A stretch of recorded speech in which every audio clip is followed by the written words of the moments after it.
ஒரு மாணவர் கேட்டிருக்கிற கேள்வி. நான் வந்து ஒரு காலேஜ்ல ஜாயின் பண்ணி, ஒரு ஆர்ட்ஸ் அண்ட் சயின்ஸ் காலேஜ்ல டிகிரி கோர்ஸ்ல ஜாயின் பண்ணியிருந்தேன். 3 வருட கோர்ஸ் அது.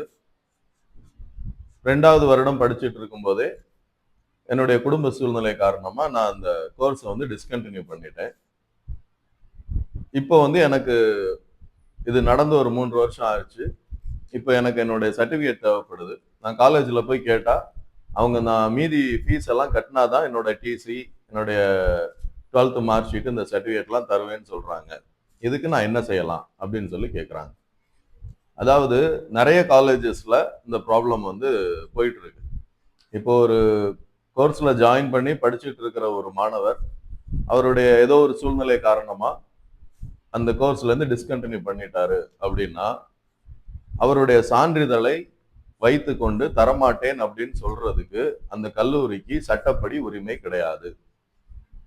அவங்களுடைய சான்றிதழ்களையோ, அவர் சம்பந்தப்பட்ட மார்க் ஷீட் போன்றவற்றையோ அவர் எப்ப கேட்டாலும் குடுக்க வேண்டியது காலேஜினுடைய கடமை.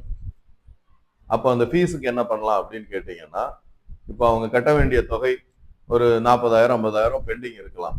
அந்த பெண்டிங் அமௌண்ட்ட சட்டப்படி நடவடிக்கை எடுத்து அந்த கல்லூரி அந்த மாணவர்கிட்டேருந்து வசூலிப்பதற்கு தான் சட்டம் அனுமதி அளிக்குதே தவிர, நீ வந்து ஃபீஸ கட்டினா தான் உங்களுடைய சர்டிஃபிகேட்டை நாங்க குடுப்போம் அப்படின்னு சொல்றதுக்கு அந்த காலேஜுக்கு உரிமை கிடையாது.